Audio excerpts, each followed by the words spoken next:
world needs you again. It needs your magic.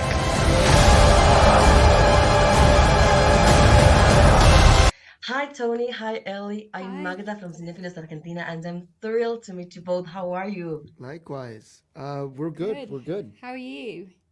I'm great. That's amazing. Thank you very, very much. First of all, I want to know if you have both seen Willow before reading the script. I have, yeah. I had. I watched it when I was a kid with my parents, and I loved the film. So when the opportunity came around to be a part of this, I was very excited. That's amazing. How about you, Ellie? I watched Willow before I read the script, but I hadn't watched it until I heard about the series. So then I kind of watched it before I read the script and was able to kind of like, you know, really go into that world and see the unique tone of the film. That's amazing. And when it came to composing your characters, how much creative freedom did you both have? Yeah, I had lots of conversations with John about the character, and we kind of like fleshed out early on where we wanted to go with him. But, you know, by the time I came in, he had a very wonderfully detailed plan with what to do with the character. And John, I mean, John Kasdan, our showrunner, you know, but we got to try new things and have fun, and he was always open to hearing ideas. Like, there was a version of me that had a Spanish accent. Do you remember that? Yeah, we were like really. I forgot about that. We were like really able to try things, and like, you know, Disney and Lucasfilm and John were like so helpful in, you know, methods that maybe would help us execute the what was written on the page. So they were really, really willing just for us to try kind of crazy, mad things that maybe don't totally make sense, but were really like necessary for our creative process. So it was really wonderful to have that kind of freedom. Absolutely. Oh, that's so good. I'm glad to hear that. And what do you both think your characters bring new to this sequel? I think what do they bring that's new to the sequel?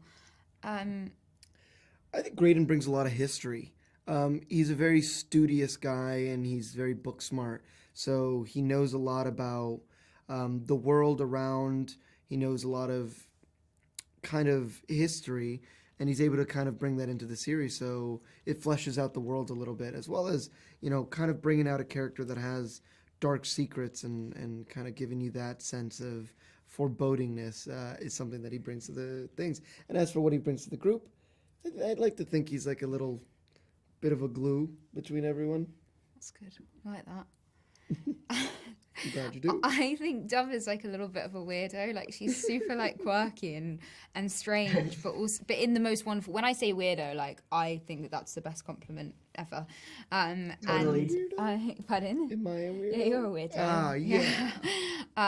But she also brings like, I don't know. I hope that young women will see parts of themselves in Dove, and how brave she is, and how unique her character is.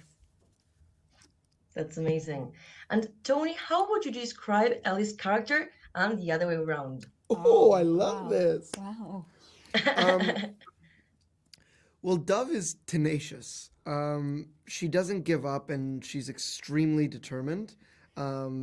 Very strong-willed in what she wants, and kind of doesn't care what people think about her, but also masks her insecurities in a really interesting way. And yeah, I think when she knows she's good at something, she's got all the confidence in the world, and that's an extremely wonderful trait.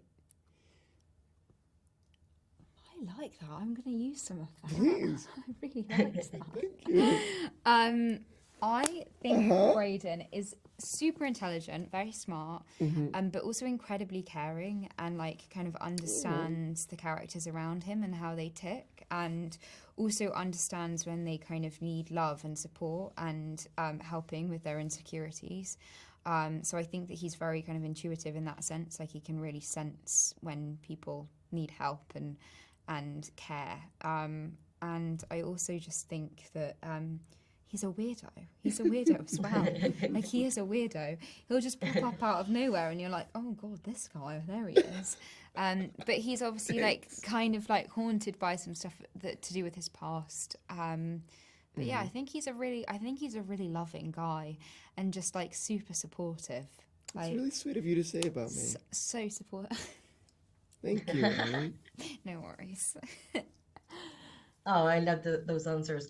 And to finish, I want to know what was for you both the most exciting part about being part of this project. Working with these guys, like it was Stop it. it was so nice to work with everyone, like all of the cast and crew, and yeah, I think that was really exciting, and also to see the character arcs and how they truly through. Yeah. Now that she said that, I got to come up with a different answer. The most exciting thing, and it's going to sound petty, but when I was a kid, my brother and I have an older brother, watched Willow, and he didn't like the movie and used to make fun of me for liking the movie. And then when I got this role and this part in the Willow, I was like, haha, look at that. And it was a nice little, like, gotcha. Wait, he didn't like the movie?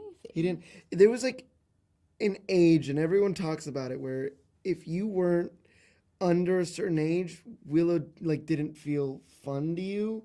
I was under that age. My brother was a little too old for it. But you weren't alive when it came out, no? No, I wasn't alive when it came out. But I watched it when I was like maybe 7, 8, and my brother was like 10, and he was like, "Oh, that's boring." Did he watch it when he was 7 or 8, or only when he was 10? No. He saw it when I saw it, so he was too old for it at that point. Right. He was like, "Nah, I want to go Not watch for me." Power Rangers." Sorry. And now there you are. Well, thank you guys so much for this interview, and you Thank both are you. amazing. Of Thank you course. very much, and have a lovely day. Thank You you. Have too. a great day. Gracias.